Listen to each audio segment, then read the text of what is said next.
जिल्हा परिषद व पंचायत समिती निवडणूक 2026 मालगावमध्ये भाजप उमेदवारांची प्रचार पदयात्रा. सांगता सभेला उत्स्फूर्त प्रतिसाद. जिल्हा परिषद व पंचायत समिती निवडणूक 2026च्या पार्श्वभूमीवर मालगाव गणातून जिल्हा परिषदेचे उमेदवार दीपाली श्रीकांत कांबळे तसेच पंचायत समितीसाठी मालगाव गणातून रंगाराव पाटील आणि गुंडेवाडी गणातून नीलम मयूर नायकोडी यांच्या प्रचारार्थ मालगाव गावातून भव्य पदयात्रा काढण्यात आली. या पदयात्रेत भारतीय जनता पार्टीचे पदाधिकारी व कार्यकर्ते मोठ्या संख्येने सहभागी झाले होते. पदयात्रेदरम्यान गावातील नागरिकांनी उमेदवारांना उत्स्फूर्त प्रतिसाद देत पाठिंबा दर्शवला. यानंतर भारतीय जनता पार्टीच्या मालगाव पंचायत समिती व जिल्हा परिषद निवडणुकीची सांगता सभा मालगाव दर्गा परिसरात आयोजित करण्यात आली होती.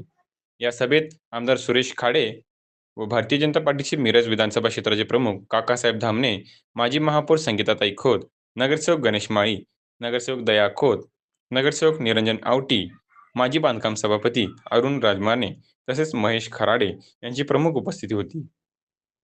यावेळी उपस्थित मान्यवरांनी मालगावमधून भारतीय जनता पार्टीचे उमेदवार भरघोस मताधिक्याने विजयी होतील असा विश्वास व्यक्त केला. तसेच मालगाव गावातून उमेदवारांना मोठ्या प्रमाणात पाठिंबा मिळत असल्याचेही यावेळी स्पष्ट झाले.